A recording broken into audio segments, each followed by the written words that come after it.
Bueno, muy buenas noches a todos. Les damos la bienvenida a la charla de apendicitis en niños. Hoy tenemos el placer de presentarles pues la primera colaboración del Grupo de Interés en Cirugía General en conjunto con el Grupo de Interés en Cirugía Pediátrica. El día de hoy nuestras expositoras son la estudiante Daniel Osorio de séptimo semestre, Silvia Vargas de 11º semestre, y pues toda esta charla fue supervisada y gracias a la tutoría de la doctora Catalina Correa. Entonces vamos a dar inicio a la charla. Muchas gracias. Si tienen preguntas las pueden dejar en el chat y al final de la charla vamos a dar unos minutos para responderlas.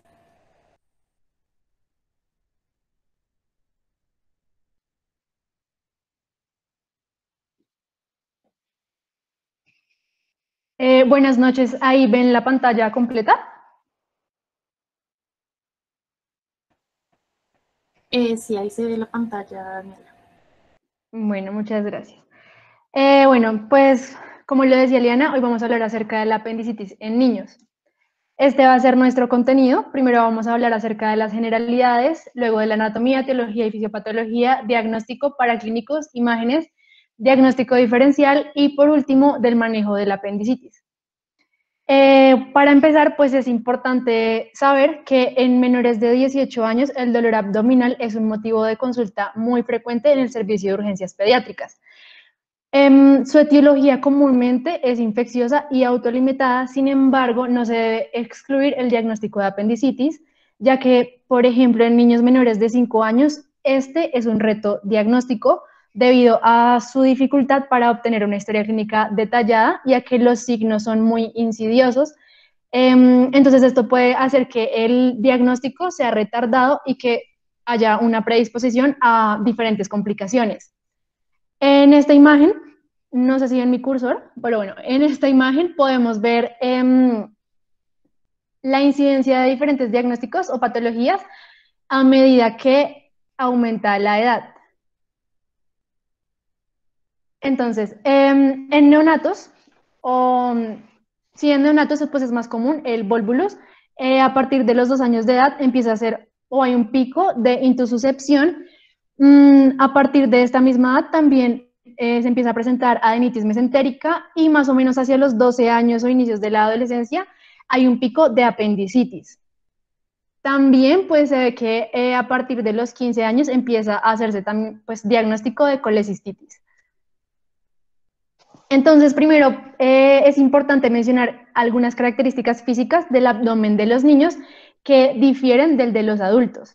Primero, pues este es más protuberante, como lo pueden ver en la imagen, además es más amplio, ya que este tiende a abultarse entre el margen costal y la cresta ilíaca. Por esta razón, digamos que se prefieren incisiones quirúrgicas horizontales sobre las verticales. También tenemos que la pelvis es poco profunda y en la línea media posterior hay una cresta prominente que se da por los discos vertebrales. Entonces, ¿qué pasa? Pues que, por ejemplo, la aorta o el colon transverso se pueden sentir más fácilmente en esta parte que a los laterales donde es más profundo y pues se puede sentir como menos estructuras como, por ejemplo, las glándulas adrenales. Además, hay que tener en cuenta que las costillas son más horizontales y por esta razón, al momento de palpar el reborde costal derecho, se puede sentir el borde hepático. Por otro lado, también es importante mencionar que la contracción de los músculos ventrales durante el llanto va a limitar un examen físico abdominal adecuado y por esto pues es muy importante de pronto distraer a los niños o intentar no sé, darles juguetes o algo, pues para que se distraigan y se les pueda hacer un buen examen abdominal. En caso de que no se pueda, pues se puede palpar hacia los lados donde se va a sentir un poco más delgado. Bueno, entonces la distensión del intestino y la inflamación visceral se van a dar o van a estimular vías simpáticas. Además, la localización percibida del dolor depende del nivel del intestino implicado. Como el dolor es muy inespecífico, podemos decir que, por ejemplo, cuando se afecta el intestino anterior, este se va a proyectar al epigastrio. Cuando se afecta el intestino medio, este se va a proyectar al ombligo y la afectación del intestino posterior se va a proyectar a la región infraumbilical o hipogástrica. Cuando hay distensión localizada y a esto se le suma una peristalsis que va en contra de alguna obstrucción, se puede causar un cólico y las lesiones inflamatorias van a producir un dolor constante que puede estar asociado a anorexia o náuseas. Además, el dolor visceral viene acompañado de vómito, lo cual se ve comúnmente en el inicio de la apendicitis. También tenemos que la irritación peritoneal se va a dar por nervios somáticos segmentarios, entonces esto va a generar un dolor localizado agudo, continuo y que va a empeorar con el movimiento. Bueno, entonces, para hablar acerca de la etiología y la fisiopatología, también, además de las características del abdomen en los niños, hay unas características como tal del apéndice en la infancia. En el primer año de vida, el apéndice tiene forma de embudo, más que tubular, que es como la forma de los adultos, y esto va a predisponer a obstrucción. También están los folículos linfoides, ellos están intercalados en el epitelio colónico y tienen su máximo tamaño en la adolescencia. Por eso les mostraba en la primera imagen que en la adolescencia también hay un pico como de incidencia de la apendicitis. Además de que el desarrollo del epiplón va a ser muy poco, entonces cuando se acumule material purulento, pues no va a ser como mucha la resistencia y puede producir una peritonitis difusa muy rápida, seguida de perforación, pues más rápidamente en estos niños. La fisiopatología no está muy clara, sin embargo, hay una teoría que es la más aceptada, que es que se da por una obstrucción del lumen apendicular y esta obstrucción puede estar precedida o desencadenada por fecalitos, por restos alimenticios, por patógenos entéricos, pero esto es muy poco frecuente, como parásitos, entre los cuales se encuentran entamoeba, enterobius vermicularis o ascaris lumbricoides, o también virus, entre los cuales se encuentran adenovirus, rubeola o virus del Epstein-Barr. La reactividad de placas de Peyer, tumores, el folículo linfoide agrandado, que fue lo que les mencioné anteriormente, o incluso la torsión o curvatura del mismo apéndice. Entonces, esta obstrucción que va a hacer que haya una acumulación de secreción mucoide. Digamos que todo esto va a generar un cólico que se va a se va a sentir como un dolor abdominal periumbilical que es poco localizado. Esto va a llevar a un aumento progresivo de la presión intraluminal, lo cual va a causar distensión y compromiso, primero de la circulación linfática, luego de la venosa y por último de la arterial.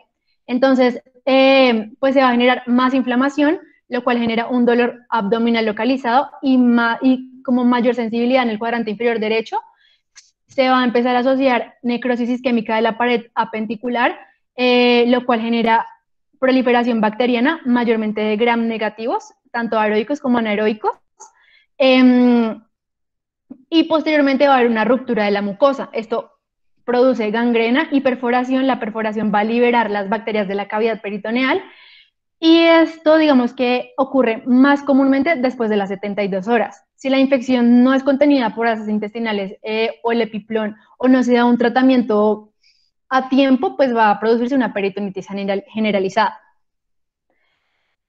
Bueno, en el diagnóstico, para hacerlo, pues es muy importante una historia clínica completa, un examen físico detallado, pruebas de laboratorio e imágenes. Sin embargo, el pilar de un diagnóstico correcto está en un adecuado examen físico abdominal. Dentro de los signos y síntomas que tenemos que evaluar está el tiempo de evolución, porque, por ejemplo, si es mayor a 5 días, puede ser por un plastrón apendicular y se debería evaluar la presencia de una masa abdominal. También está la sensibilidad local y la rigidez de la pared abdominal en el cuadrante inferior derecho, que son como los síntomas que mayor especificidad y sensibilidad tienen. El dolor a la percusión, dolor al moverse, fiebre, anorexia, vómito, diarrea, signos de irritación peritoneal, tanto generalizada como localizada, entre los cuales está la defensa abdominal, el signo de Robson, que pues es el dolor en el cuadrante inferior derecho al palpar el lado izquierdo, el de rebote, que es pues cuando se pone presión sobre el cuadrante inferior derecho por 15 a 10 segundos y se siente dolor al quitar esa presión, y un signo de McBurney presente. Digamos que estos síntomas y signos, si no estén presentes, pues no van a excluir el diagnóstico. No van a excluir el diagnóstico. Sin embargo, estos son mucho menos comunes en los niños o en edades pediátricas que en los adultos. Pero pues también hay algo muy importante y es que en niños de 3 a 5 años, si uno de ellos está presente, sí son muy específicos de apendicitis. Entonces, bueno, pues el apéndice surge del ciego adyacente a la válvula iliocecal. Esta es una estructura delgada y tubular y mide alrededor de 7 a 10 centímetros de largo. Según la ubicación de su punta, puede generar diferentes manifestaciones clínicas. Entonces, si el apéndice está anterior al ciego, puede generar signos obvios y pues hay una apendicitis claramente, puede generar signos obvios de sensibilidad local y defensa y además rebote, que esto se va a dar más que todo por irritación peritoneal adyacente. Cuando están en esta ubicación, el diagnóstico es más fácil y más temprano debido a que la inflamación también se produce más tempranamente. Cuando se ubica detrás del ciego o posterior al colon ascendente o al hilio terminal, el dolor se va a producir más localizado en fosa ilíaca derecha y puede estar referido a la región lumbar, pero va a haber muy escasa evidencia de defensa abdominal o de irritación peritoneal parietal. También puede sentirse una masa detrás del colon o puede haber una perforación antes del diagnóstico, por lo que es más difícil evaluarlo. También, por ejemplo, el músculo psoas puede presentar espasmos involuntarios, por lo cual el niño puede cojear o puede presentar dolor al extender el muslo derecho. Aquí el diagnóstico va a ser más difícil y retardado, por eso les decía que puede haber perforación antes del diagnóstico. Y cuando tiene un lugar en la pelvis, el punto de máxima sensibilidad es muy, muy vago. Sin embargo, se puede presentar abajo del punto de McBurney o en la región suprapúbica. Hay poca defensa abdominal, pero hay unas pistas que nos pueden sugerir que el apéndice esté en la pelvis, como cuando hay quejas de dolor al miccionar o cuando la vejiga se llena, ya que hay un movimiento del peritoneo sobre la vejiga y esto causa síntomas urinarios. También puede presentarse diarrea y este también está comúnmente perforado antes del diagnóstico. La irritación del peritoneo pélvico va a generar irritación en la vejiga y en el recto y puede presentarse dolor referido al testículo o al labio menor. También puede haber dolor al rotar o al flexionar internamente el muslo. Bueno, entonces, ya que el apéndice, valga la redundancia, es un apéndice del intestino medio, la inflamación va a involucrar fibras esplácnicas de este. Entonces, ¿qué va a pasar? Va a producir disconfort periumbilical, dolor agudo y sordo. Y a medida que la inflamación progresa al peritoneo parietal, entonces se va a percibir un dolor agudo localizado y severo en la fosa ilíaca derecha, más que todo en las primeras 24 horas. Y se puede asociar a náuseas, a anorexia, a vómito, que el vómito ya lo sabemos que se da como más bien por el dolor visceral y puede haber alteración del hábito intestinal. Pues aquí también es muy importante decir que los niños van a estar muy ansiosos y preocupados porque la palpación puede aumentar el dolor. Por esta razón es muy importante distraerlos para lograr un excelente examen físico abdominal, ya que de esto depende mucho el diagnóstico. Entonces, en neonatos, que pues son de 0 a 30 días de nacidos, es muy baja la frecuencia de la apendicitis, sin embargo hay una mortalidad muy alta, que es del 28%, y esto se da por la dificultad para dar el diagnóstico antes de que haya una perforación y sepsis. Las causas aquí son por diferencias anatómicas, como en su forma, que es más en forma de embudo que tubular, como lo dije anteriormente, por dieta blanda, por enfermedades diarreicas, por posición recostada, y también la enfermedad de Hirschsprung puede cursar con perforación del apéndice. En niños o menores de 5 años, el diagnóstico también va a ser difícil y es muy rara. Cuando ocurre, hay mayor probabilidad de presentar peritonitis, ya que pues estos niños no pueden comunicar bien sus síntomas o no pueden localizar el sitio de dolor específicamente. Aquí van a predominar la fiebre, la sensibilidad abdominal difusa con rebote y la defensa. Y es muy raro que en ellos se dé el dolor en el cuadrante inferior derecho, pues ya que sean el menos del 50%. bueno, en escolares de 5 a 12 años es más frecuente. Aquí va a ser más común el dolor abdominal y el vómito y no siempre está presente el dolor migratorio. Se va igual a notar una sensibilidad en el cuadrante inferior derecho en el examen abdominal, defensa involuntaria y rebote, los cuales van a indicar una perforación. Se puede asociar a fiebre, anorexia y dolor al movimiento. Y en adolescentes ya es muy similar a los adultos, ya que pues puede haber un dolor periumbilical que migre al cuadrante inferior derecho y se asocie a vómito. La defensa involuntaria y el rebote van a ser más signos de perforación y pues va a haber vómito también. Entonces, pues como lo he mencionado varias veces, hay una muy baja sensibilidad y especificidad tanto de los signos como de los síntomas y por esto se han creado o se han utilizado diferentes escalas de puntuación clínica para dar un diagnóstico más acertado. Primero pues está la escala de Alvarado, la cual va a evaluar el dolor migratorio, la anorexia, las náuseas, sensibilidad en el cuadrante inferior derecho, signo de rebote, temperatura aumentada, leucocitosis y neutrofilia. Cuando, bueno, el punto máximo es 10. Cuando se suma de 1 a 4 puntos, pues se puede dar de alta y hay un 30% de probabilidad de apendicitis. Cuando es de 5 a 7 puntos, hay que admitir al niño y monitorearlo porque hay un 66% de probabilidad de apendicitis y cuando es de 8 a 10 puntos, ya se debe evaluar por el servicio de cirugía pediátrica y pues puede necesitar con más probabilidad cirugía y va a haber una probabilidad de tener apendicitis de un 93%. También está el puntaje de apendicitis aguda PAS, el cual va a evaluar, permítanme un momento que es que estoy aceptando también a la gente. Listo. Entonces, bueno, este va a evaluar la sensibilidad al toser, al percutir con los saltos en el cuadrante inferior derecho, anorexia, fiebre, náuseas o emesis, sensibilidad en el cuadrante inferior derecho a la palpación, leucocitosis, una desviación a la izquierda de banda sin neutrofilia y migración del dolor al cuadrante inferior derecho. Va a haber un bajo riesgo cuando hay puntaje de 1 a 2, riesgo intermedio de 3 a 6 y alto riesgo de 7 a 10, pues lo cual, dependiendo de esto, pues va a darse un manejo, pero pues ya posteriormente se los diremos. Listo, para continuar, si bien sabemos que el diagnóstico se hace principalmente por el examen clínico, el examen físico del paciente, pues también tenemos que tener en cuenta que podemos tener algunas ayudas. Entre estas ayudas tenemos los paraclínicos.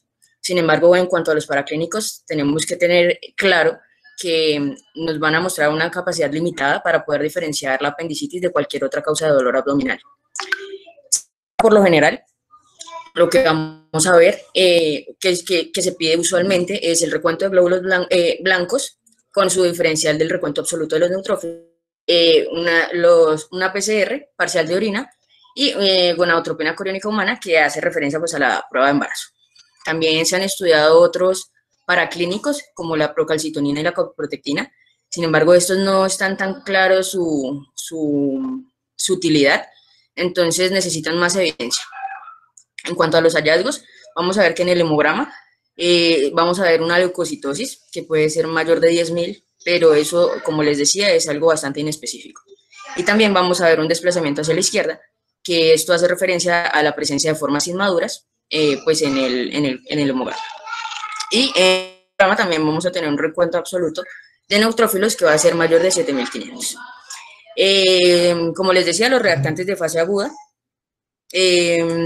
también tenemos la PCR, que el nivel varía mucho según la literatura que estemos leyendo, sin embargo, pues vamos a utilizar un punto de corte que va a ser mayor de 3. En cuanto a estos hallazgos, es valioso que tengan en cuenta que si tenemos una PCR elevada y esto se nos asocia con una leucocitosis, vamos a tener una especificidad del 90% y una sensibilidad del 40%. Ahora bien, las imágenes son otra de las ayudas que podemos encontrar. Entonces, en cuanto a las imágenes, vamos a tener, digamos que 3 escenarios grandes. Y la imagen va a estar dada por los hallazgos clínicos y el aspecto general que encontremos en el paciente. Entonces, el primer escenario que podemos tener es, como ya lo había comentado mi compañera, según el PAS, el puntaje que nos dé. Entonces, si vamos a tener una baja probabilidad de apendicitis, pues no se va a justificar que realicemos una imagen. Pero si vamos a tener el otro escenario, que serían los hallazgos incompletos o hallazgos equívocos, es decir, que al examen físico y en los paraclínicos tengamos una leve sospecha, pero no sea tan clara, en estos casos sí sería útil realizar una imagen para poder establecer o, en dado caso, excluir el diagnóstico. Y tenemos el último escenario, que sería el escenario de la alta probabilidad, en donde nos dicen, si tenemos una alta probabilidad de que tengamos apendicitis, debemos primero solicitar la valoración por un cirujano pediátrico y posterior a eso, el cirujano establecerá la necesidad o no necesidad de la realización de la imagen. Entonces, en cuanto a las imágenes, vamos a hablar de 3 básicamente, que son las que se encuentran documentadas como tal para la patología. El primer paso que se realiza en la mayoría pues, de los casos es la ecografía, y en la ecografía vamos a tener varios pros, pero también contras. ¿Qué vamos a tener de pro? Que es un método económico y que es un método seguro para el niño. Sin embargo, vamos a tener también que es operador dependiente, es decir, pues dependemos de la persona que esté manejando el ecógrafo y de quien lea la ecografía para poder establecer este diagnóstico. Tenemos una sensibilidad que va desde el 74 hasta el 100% y una especificidad que puede ir del 88 al 99%. Para hablar un poco más de los errores y las limitaciones que podemos tener en cuanto a la ecografía, es importante pues tener en cuenta que la grasa va a absorber el haz del ultrasonido, de manera que en niños que tengan sobrepeso o un gran panículo adiposo se nos va a dificultar más ver los hallazgos. También, como sabemos, pues la ecografía se toma directamente pues con el contacto del abdomen del niño, por lo cual el dolor puede interferir con la obtención de una buena ecografía. Y lo que habíamos dicho, que pues es operador dependiente. ¿Qué vamos a tener en cuanto a los hallazgos? Vamos a tener que se va a ver una estructura tubular no comprensible en el cuadrante inferior derecho. La pared va a estar engrosada más de 2 milímetros. También vamos a tener un diámetro mayor de 6 milímetros. Vamos a tener líquido libre y pues se va a ver una sensibilidad localizada. Además de eso, pues también podemos ver la presencia de apendicolitos calcificados. Entonces vamos a ver una imagen. Y aquí vamos a ver, si nos ubicamos en la imagen del recuadro A, vamos a ver que se alcanza a identificar una estructura dilatada de forma tubular que está llena de líquido, de manera que si esto se encuentra en el cuadrante inferior derecho, pues va a ser compatible con el apéndice. Si pasamos ya a la imagen B, al recuadro B, lo que vamos a ver es que el apéndice se encuentra dilatado. ¿Y cómo lo sabemos? Porque ahí nos están dando la medida y nos dicen que está midiendo hasta un 1.2 centímetros en su dimensión. Si pasamos al recuadro C, vamos a ver que se nos ubica un foco ahí hiperecoico que puede ser consistente con un apendicolito. Y en la última, que es en el recuadro D, lo que vamos a ver es que va a haber un aumento de la congenicidad de la grasa apendicular, y también vamos a ver una hiperemia. En las imágenes, pues esto ya se hace es con el Doppler, ¿listo? Listo, una vez realizada la ecografía y si no es contundente para pues, poder realizar el diagnóstico, lo que vamos a hacer es que vamos a dar un paso más allá y vamos a realizar una tomografía. La tomografía es, digamos que se utiliza muy comúnmente para la realización del diagnóstico cuando no tenemos hallazgos consistentes en la ecografía. Esta tiene una sensibilidad que va del 94 hasta el 100%, una especificidad que puede ir del 93 al 100%, y por lo general lo que se recomienda es que esta tomografía se haga con contraste, sí, pero que se haga con contraste intravenoso. No se recomienda al oral porque dicen es una gran carga pues, de contraste que al final no nos va a generar mucha diferencia en cuanto a los hallazgos. En cuanto a errores y limitaciones, pues la radiación, sin lugar a dudas, es una de las limitaciones o pues de los contras de este estudio. También podemos llegar a malinterpretar, digamos, la imagen de un intestino delgado con líquido y podemos llegar a confundir un divertículo de Meckel con un apéndice inflamado. ¿Qué hallazgos vamos a tener? Vamos a ver que los hallazgos van a ser muy similares en todas, sin embargo, pues la profundidad, por decirlo de alguna manera, del estudio va a cambiar. Entonces, en los hallazgos, también el espesor aumentado, que tengamos un apendicolito, que el apéndice se encuentre inflamado o engrosado, que podamos ver incluso abscesos o líquido libre, y vamos a ver también una imagen como para tener una idea de lo que se puede obtener. Entonces,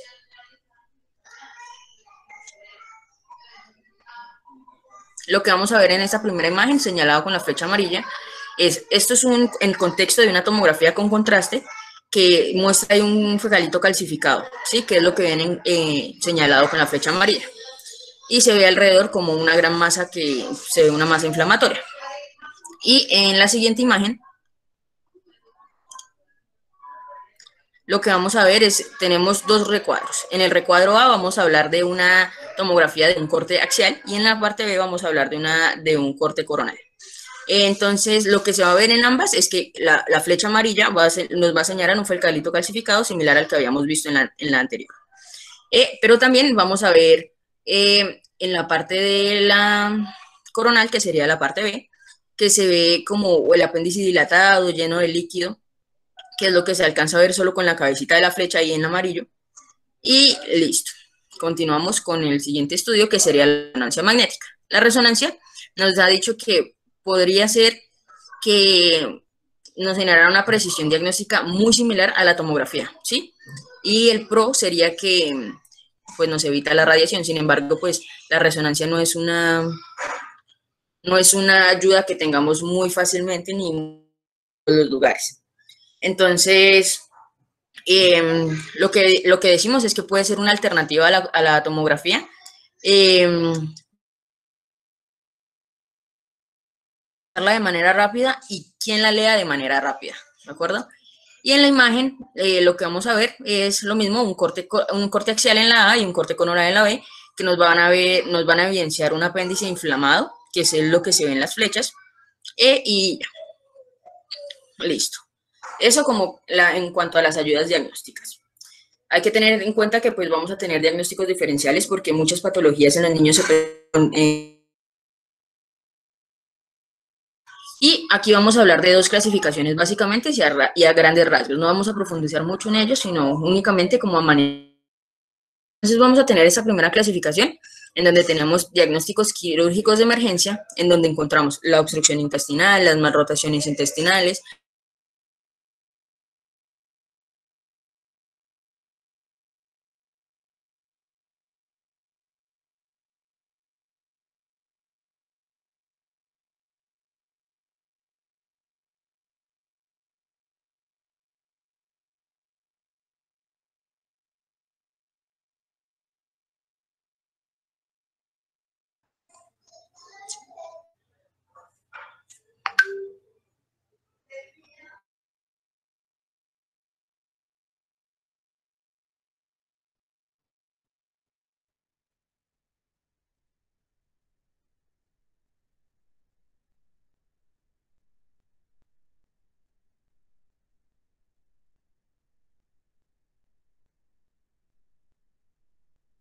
Un momento, por favor, creo que se le fue el audio a Silvia.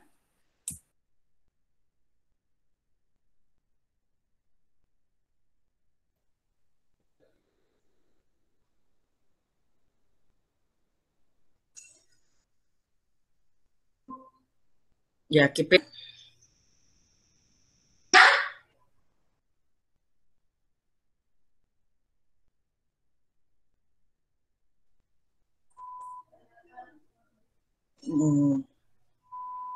¿me escuchan bien?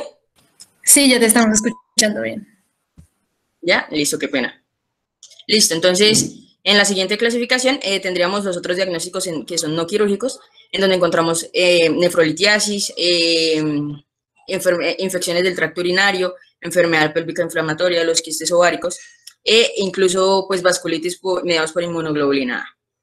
Y tenemos la siguiente clasificación, en donde ya nos lo van a ubicar en más que todo por sistemas. Entonces tenemos los diagnósticos diferenciales en cuanto al sistema gastrointestinal, geniturinario, ginecológico, obstétrico, y tenemos otras causas que son extraabdominales. Listo, muy bien.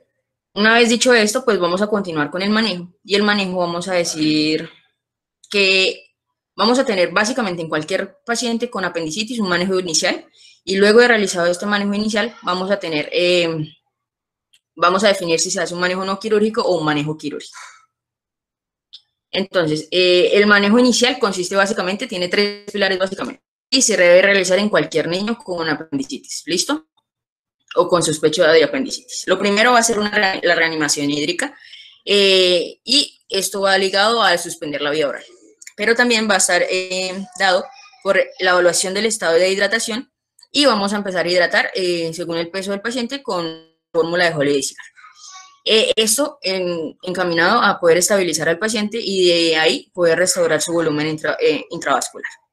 El segundo pilar de esto sería la analgesia, que aunque no tenemos un manejo bien establecido, sí nos van a hablar sobre el uso de los opioides y lo que se va a manejar o lo que se está manejando, digamos, en el hospital militar es el uso de la dipirona de 20 a 30 miligramos kilogramo dosis intravenoso lento y que puede ser de cada 6 a 8 horas. Y si no hay mejoría, es decir, administramos la dipirona, continuamos y el niño persiste con los dolores, vamos a escalonarlo hacia morfina a dosis de 0.05 miligramos kilogramo dosis y tener en cuenta que es hasta un máximo de 10 miligramos por dosis. Y finalmente el otro pilar sería el manejo antibiótico, y ese manejo antibiótico va a ir enfocado en generar un cubrimiento sobre los microorganismos que podrían negarse a encontrar en el apéndice, que son sobre todo gram negativos. Y aquí tenemos, esto es lo que nos dice la guía de manejo del hospital, en donde tenemos que si tenemos una sospecha de una apendicitis aguda, lo que vamos a administrar es ampicilina sulbactam de 200 miligramos kilogramos cada 6 horas.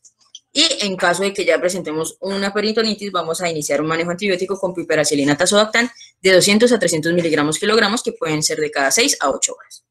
Ahora bien, vamos a hablar del manejo no quirúrgico. Digamos que el manejo no quirúrgico tomó una gran importancia y una gran relevancia en tiempo de pandemia, porque pues se trataba de llevar a salas, de priorizar pues, y si podríamos dar un manejo no quirúrgico, pues se intentaba con esto. Vamos a hablar de que el manejo no quirúrgico se va a realizar más que todo en los casos donde el riesgo quirúrgico nos va a sobrepasar el riesgo del tratamiento no quirúrgico, pero también en pacientes que veamos con buen aspecto en general y que tengamos la sospecha de que tiene de que tiene un bajo riesgo de perforación. Este manejo, digamos que se ha venido estudiando y lo que nos ha mostrado es que puede ser seguro y puede ser eficaz, pero sobre todo en los niños mayores, digamos de 5 a 6 años, en los que es claro establecer los síntomas que presenta, que nos puede referir todos los síntomas que presenta adecuadamente. ¿Y en qué consiste el manejo no quirúrgico? Básicamente es un manejo antibiótico que por lo general consiste en un manejo intravenoso por unos más o menos 2 días hasta que pues disminuyamos los síntomas, y esto luego se va a continuar con manejo antibiótico, pero de manera oral y ambulatoria. Entonces, vamos a tener unos criterios de selección según la Sociedad de Cirugía Pediátrica, en donde nos dicen, ok, si bien los niños pueden entrar a esta categoría del manejo no quirúrgico, vamos a deber tener claro que tenemos ciertos criterios tanto para incluirlos como para excluirlos. Entonces aquí nos mencionan varios. Nos mencionan primero que debe ser un niño que tenga una edad mayor de 5 años, que los síntomas que presente los venga presentando durante menos de 48 horas, y adicional a eso, que el diagnóstico sea un diagnóstico de apendicitis no complicada, que pues está definido como ya lo explicamos anteriormente, como lo explicó mi compañera Daniela, por fiebre, el dolor migratorio, las náuseas y la hipersensibilidad. Pero también nos dice que van a estar incluidos los que tengan un estudio de imagen que llegue a confirmar que tenemos un cuadro de apendicitis aguda. Y esto se va a dar por todo lo que les mencioné anteriormente, tanto en la ecografía como en la TAC como en la resonancia. Y en cuanto a los criterios de exclusión que nos muestran, es que vamos a tener que el niño tenga una incapacidad para la toma de medicamentos, porque como les dijimos, la mayoría del manejo se va a dar en casa con antibiótico vía oral. Que el paciente tenga una dificultad de comunicación para que pues, se le dificulte poder expresarnos como la sintomatología que está teniendo. Que la sospecha clínica que tenemos nos muestre o que tengamos una imagen que nos permita ver una apendicitis, pero una apendicitis avanzada, que incluyen una perforación o que tengamos una obstrucción intestinal o que ya tengamos un cuadro de peritonitis generalizada. Es decir, que pues, abarque los 4 cuadrantes. Aparte de eso, tengamos el criterio de imagen de apendicitis avanzada, que veamos un flemón, un absceso o colección de líquido alrededor de las asas. Y nos habla también de que vamos a excluir a los niños que tengan comorbilidades médicas que puedan llegar a ser significativas. Y en estos podemos incluir patologías como diabetes, como fibrosis quística, como asma, como enfermedad inflamatoria intestinal o incluso condiciones neurológicas que nos puedan llegar a alterar la percepción de que tenga el niño del dolor. Ahora van a decir, listo, el manejo quirúrgico existe, pero entonces, ¿cómo se realiza? Sabe antibiótico, pero ¿qué más? Entonces vamos a ver los pasos a seguir en un manejo no quirúrgico. Vamos a iniciar pues, por primero que todo, ingresar al paciente para admisionarlo, para ver, pues, para poder evaluarlo. Y como dijimos en manejo inicial, la administración de líquidos, suspender la vía oral por mínimo 12 horas y ir evaluando constantemente. Vamos a iniciar como el segundo paso, un manejo antibiótico que va a constar de lo que les había mencionado anteriormente. En el hospital se va a manejar ampicilina, sin embargo también hay otro manejo antibiótico recomendado que es ceftriaxona asociado a metronidazol. El tercero va a ser el manejo del dolor, que también lo mencionamos arriba con la dipirona y la morfina. El cuarto va a ser observar al paciente y realizar exámenes físicos seriados. Vamos a pasar al quinto, que si ya realizamos los 4 primeros pasos y vemos que el niño ha tenido una adecuada evolución, vamos a poder considerar los criterios del alta. Entonces, estos criterios del alta consisten en, primero, completar mínimo 24 horas de antibiótico y mínimo 24 horas de observación hospitalaria. Además de eso, tener la certeza de que el niño va a tolerar la vía oral y que además de tolerarme la vía oral va a tolerar la primera dosis del antibiótico, porque con eso garantizamos que el manejo que se vaya a dar ambulatoriamente pues sea tolerado por el niño. Además de eso, tengamos resolución del dolor, es decir, ausencia del dolor abdominal, y que tanto el paciente como el cuidador sean conscientes de los signos de alarma, por decirlo de alguna manera, que se les van a dar. Y no se necesita un hemograma control, pues porque no vamos a tener un gran cambio de uno al otro y pues esto tampoco nos va a alterar el manejo. Como siguiente paso, tendríamos entonces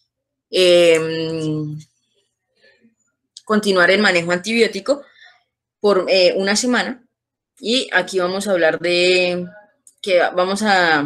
un esquema con ampicilina sulbactam y vamos a guiarlo por el peso del paciente. Entonces vamos a tener el 30 kilogramos como punto de corte. Menores de 30 vamos a manejar dosis de 25 a 50 miligramos por kilogramo día cada 12 horas, y mayores de 30 kilogramos vamos a tener de 375 a 750 miligramos kilogramo día cada 12 horas. Pero también vamos a tener un manejo alternativo en caso de que no se tolere la ampicilina o en caso de que pues por alguna circunstancia no contemos con esto, que va a ser la ciprofloxacina y el metronidazol. Ciprofloxacina, dosis de 10 a 15 miligramos kilogramos dosis, cada 12 horas, y el metronidazol va a ser de 10 a 15 miligramos también, y este se puede administrar cada 12 o cada 8 horas.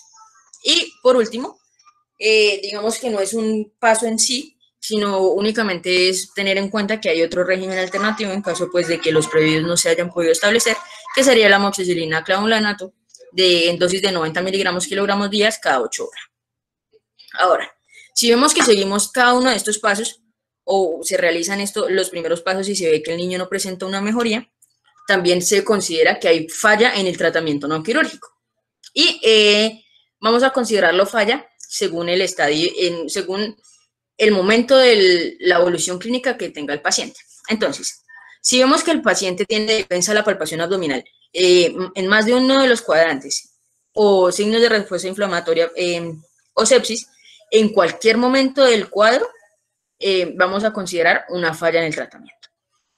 Tenemos el otro escenario, que es después de las 12 horas de inicio del tratamiento y que el paciente presente un aumento del dolor abdominal o que se nos irradia más de un cuadrante, que la temperatura que le tomemos en este momento, es decir, a las 12 horas del inicio del antibiótico, sea mayor a la que se registró al ingreso, o que tengamos un aumento de la frecuencia cardíaca con mínimo 20 latidos por minuto de adicionales o más de lo que presentó al ingreso.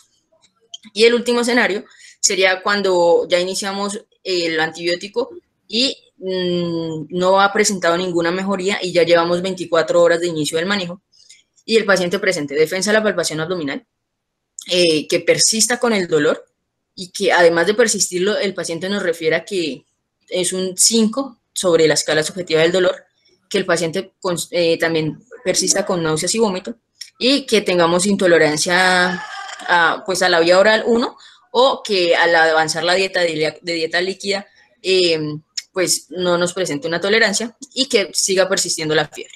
Estos son digamos que los hallazgos que nos harían pensar en una falla en el tratamiento no quirúrgico y los niños que presenten falla en esto pues deben ser llevados a manejo quirúrgico. Bueno, entonces hay unas recomendaciones de salida que deben dárseles muy claramente a los padres y a los niños, y es que primero, pues ellos deben seguir tomando los antibióticos siempre, siempre mientras se formulen, no se deben omitir ni suspender, ya que cualquier omisión puede hacer que la infección regrese y que requiera una posible cirugía. Si por decirlo causan algunos efectos secundarios, tampoco se pueden suspender hasta que no se hable con el médico, pero sí se pueden disminuir consumiendo yogurt o probióticos. Además, se debe llamar al servicio de urgencia de cirugías pediátricas si el dolor no mejora con acetaminofén, empeora o es severo, se asocia a fiebre mayor a 38 grados centígrados o el niño deja de comer, beber, tiene náuseas o vómito.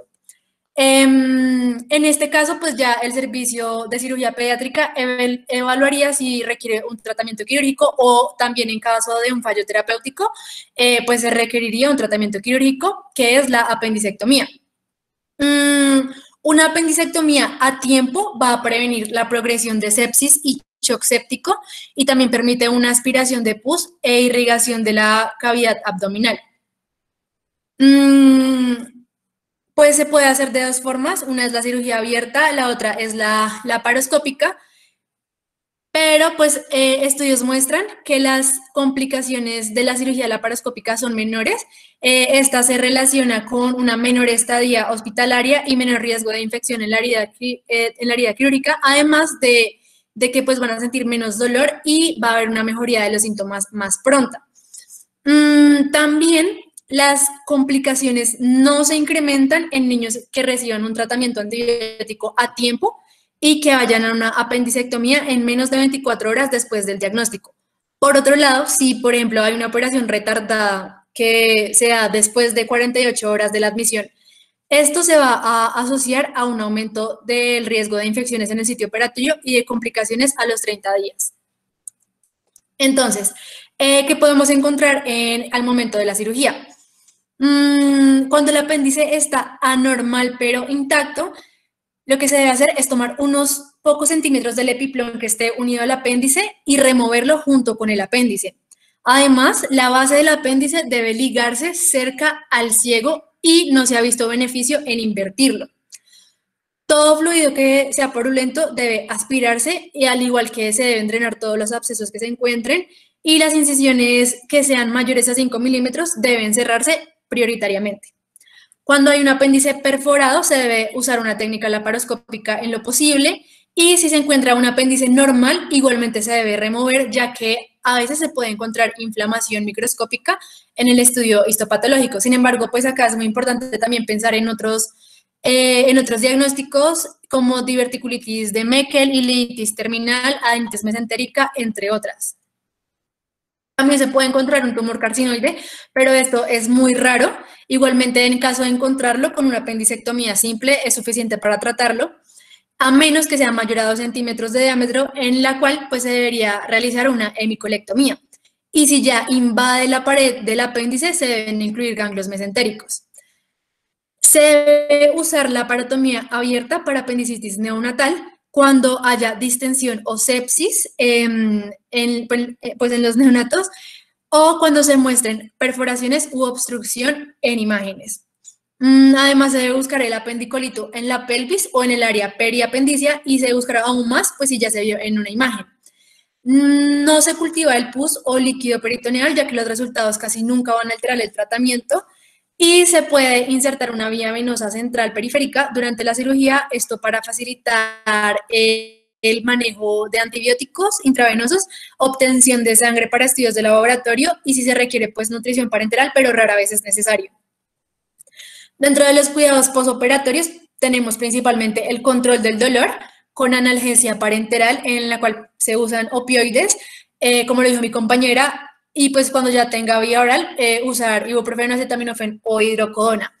Y también pues otro de los cuidados es ya volver a la vía oral. Normalmente se pueden administrar fluidos orales apenas el niño despierte y ya la dieta sólida se va a administrar según la tolerancia de este.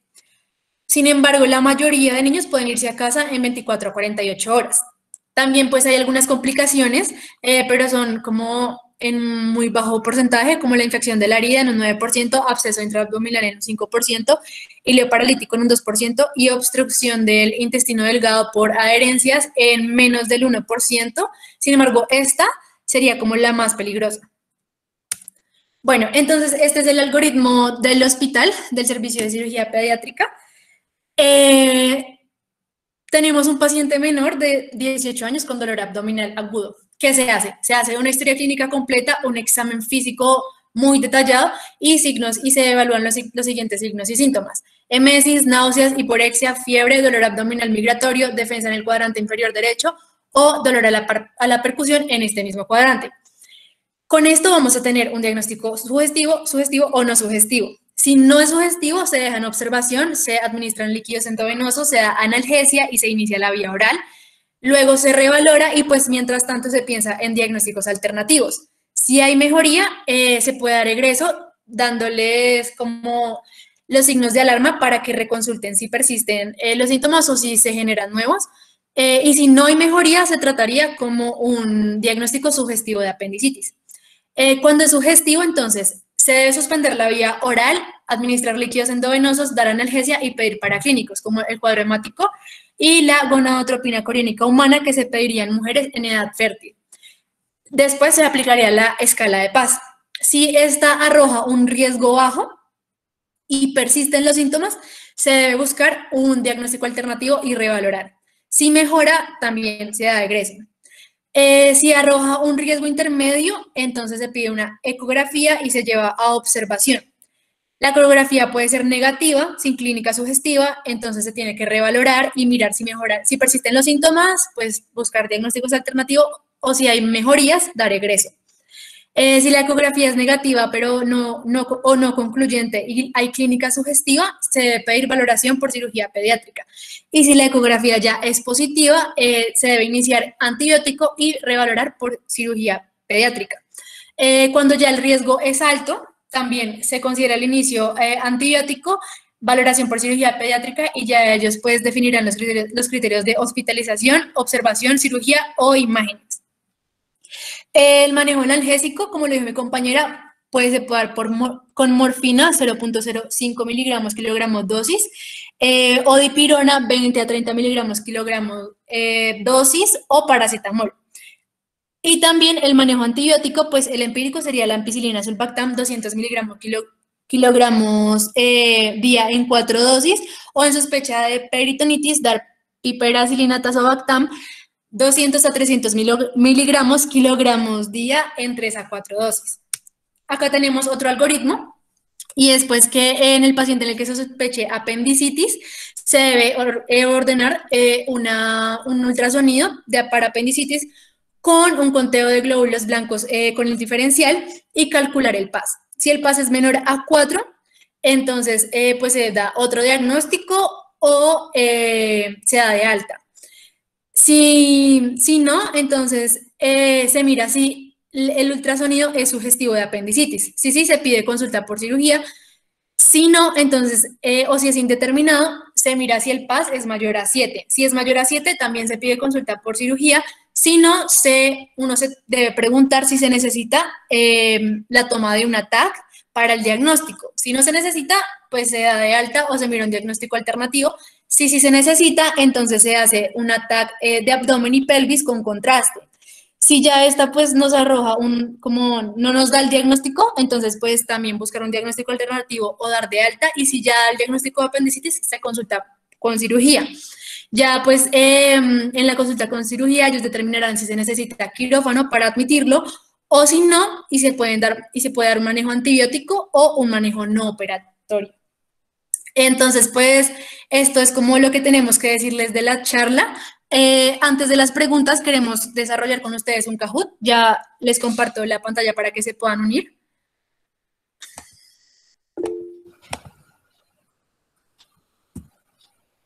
Doctora, sí, qué pena, no había visto que había levantado la mano. Bueno, antes de terminar la charla, primero felicitar a las expositoras. Yo quería como puntualizar unos mensajes para llevar a casa, y es principalmente en los niños el diagnóstico de apendicitis fundamentalmente es la clínica, ¿sí? La historia y el examen físico es fundamental para nosotros para poder establecer el diagnóstico.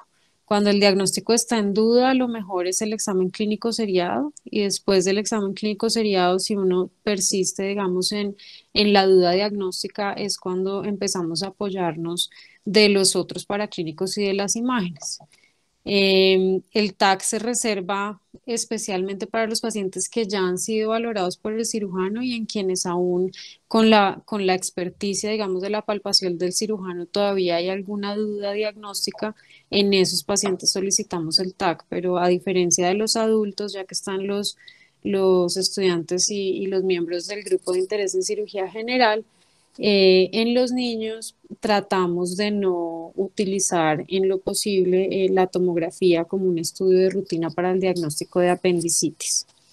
En cuanto a lo que mencionaron del manejo no operatorio, esa fue, digamos, un ajuste que se hizo recientemente. Esto es algo que desde hace mucho tiempo existe, no solo en niños, sino también en adultos, pero que lo incorporamos recientemente a la guía en el hospital en el contexto de la pandemia, porque cuando hubo todo este pico de casos y de dificultad en salas y de acceso a medicamentos a nivel mundial, pues había que tener como unos parámetros muy claros de quiénes son los pacientes a los que, en el contexto de que no haya medicamentos, que no haya salas de cirugía, etcétera, a quienes les podríamos ofrecer como primera medida un manejo no operatorio. En adultos está bastante ya más establecidos, en niños todavía es un poco debatido, pero es nuestro deber, digamos, ofrecerle a los pacientes todas las opciones de manejo, y una de las opciones de manejo es el no operatorio.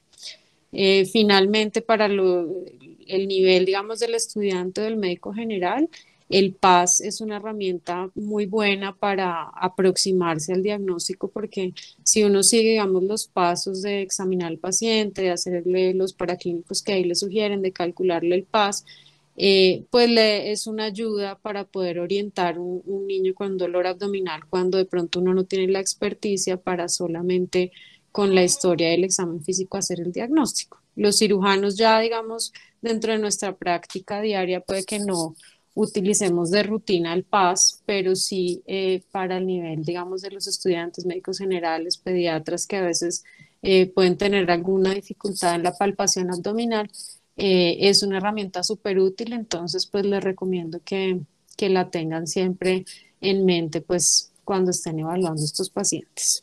Eso era como el comentario final que quería hacer. Gracias.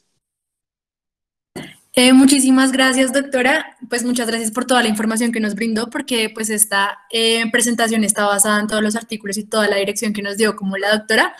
Entonces, pues muchas gracias. No sé si alguien tiene alguna pregunta, pues para que ella la pueda responder previamente al Kahoot.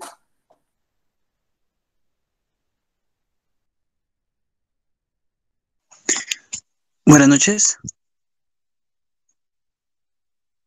¿Aló? Sí, buenas noches.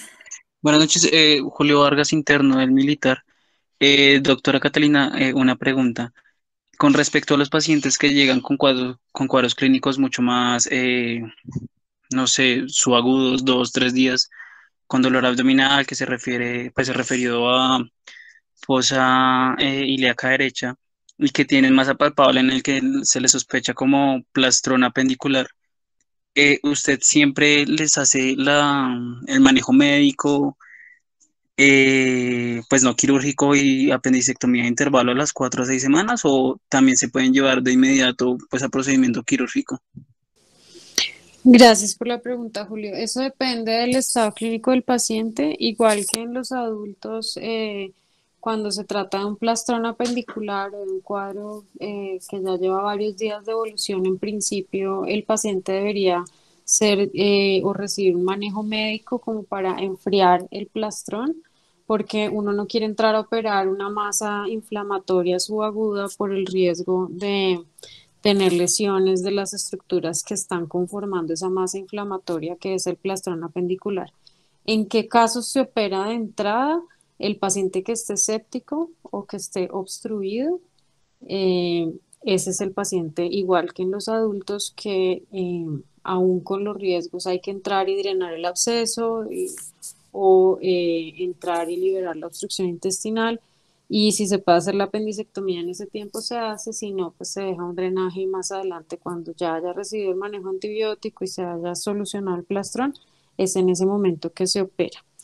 Una cosa que se me olvidó decir es que en las guías también mencionamos, en las guías del servicio y en lo que revisaron las doctoras, se mencionan los opioides como una medida muy importante en la analgesia.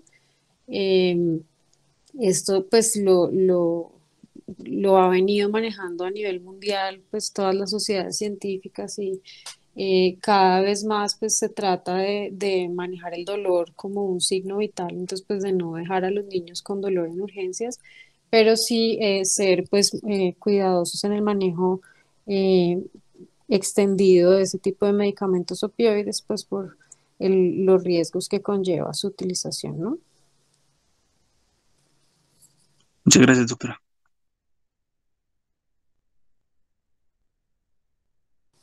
Vamos con el Kahoot, doctoras. Bueno, señora, ya lo presento.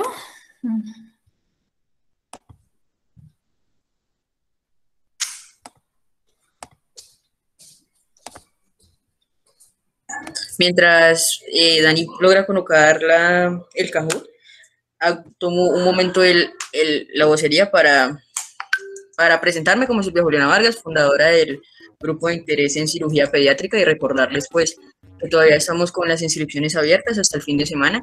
Entonces pues todos son bienvenidos quienes quieran hacer parte del grupo. Muchas gracias. Listo, ahí ya está el código para que puedan ingresarlo en la página y poder empezar.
No sé si alguien más se vaya a registrar o si empezamos ya. Voy a dar un minuto más y ya comenzamos.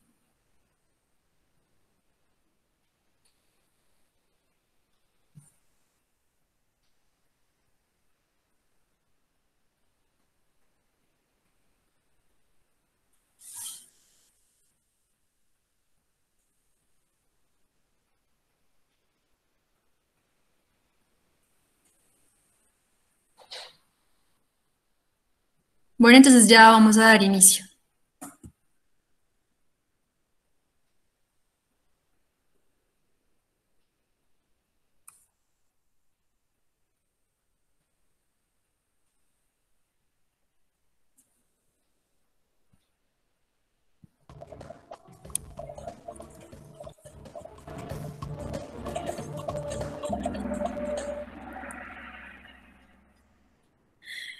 Sí, pues recuerden que habíamos mencionado que como la causa más frecuente del dolor abdominal es de etiología infecciosa y autolimitada. Pues de pronto los que respondieron apendicitis se confundieron con el nombre de la charla. Y estos son los resultados.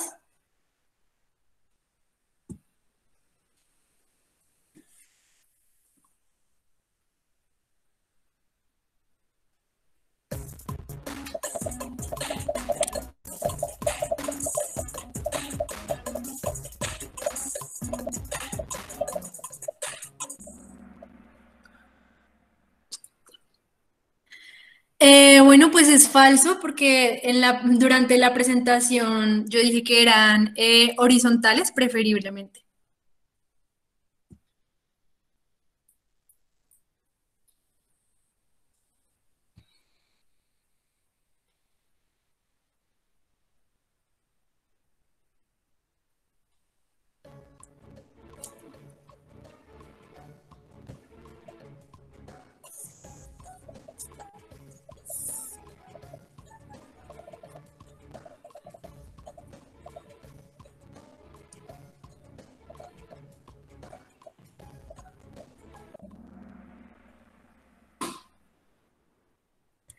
Bueno, muy bien, pues hasta lo respondieron la mayoría. Y felicitaciones para Luisa, que va de primeras.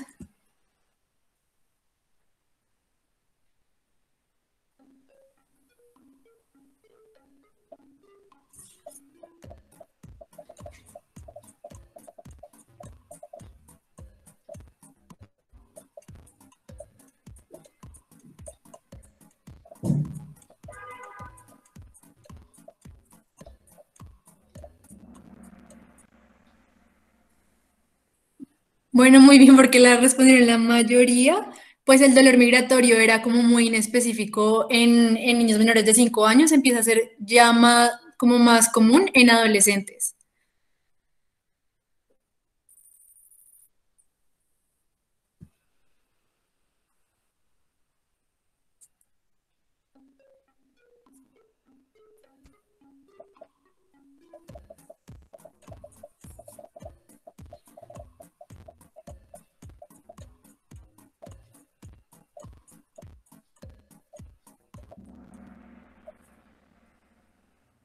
Listo. Recuerden pues que como hallazgos tenemos la leucocitosis con desviación a la izquierda y la PCR que nos aumenta la sensibilidad para el diagnóstico.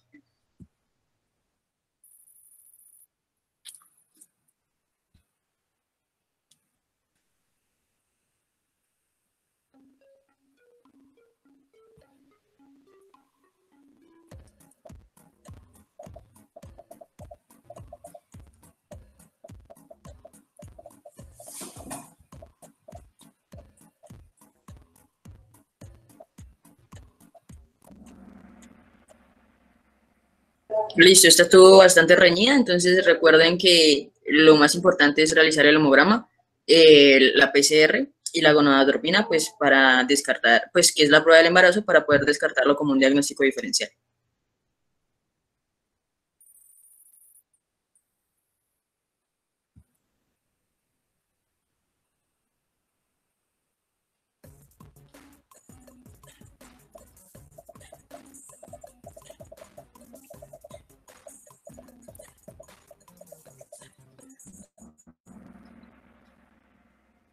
Listo, entonces recuerden que hablamos de ecografía, tomografía y resonancia como pues imágenes, como ayudas diagnósticas, ya que la radiografía pues no tiene, digamos que muchos hallazgos que nos puedan hacer sospechar o confirmar.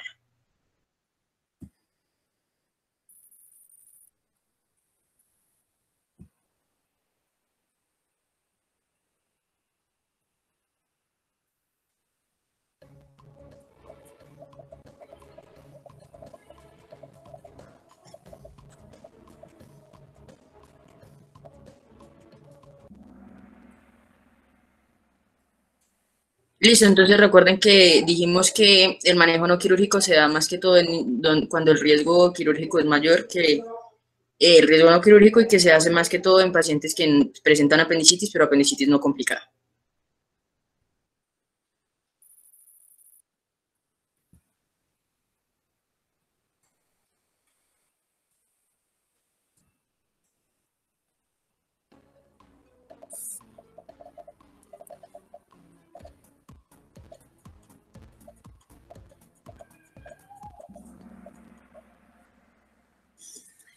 Bueno, aquí recuerden que aunque a veces se puede ver el apéndice normal, puede que haya inflamación microscópica en el estudio histopatológico y por esta razón es mejor retirarlo, pues porque si se cierra puede que el paciente vuelva a presentar los síntomas y que se tenga que volver a hacer una cirugía.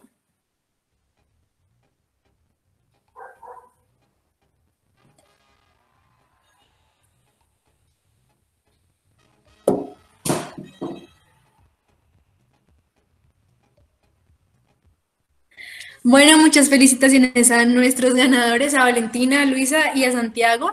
Pues les recordamos que como fueron ganadores, tienen como prioridad en la elección de nuestros participantes a los talleres presenciales que vamos a realizar. Recuerden que el primero va a ser esta semana y pues ya el resto de la información se las daremos por el grupo de WhatsApp.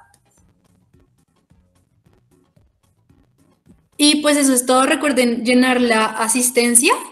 Nuevamente, muchas gracias a la doctora Catalina Correa que nos dirigió en toda la búsqueda de la información y nos hizo las correcciones pertinentes. Y doctora, pues no sé si quiera decir algo. No, felicitarlos a todos por estos espacios académicos que son muy enriquecedores tanto para ustedes como para nosotros. Felicidades y feliz noche. Muchas gracias, doctora, y feliz noche a todos. Les recuerdo nuevamente la asistencia. Hasta luego.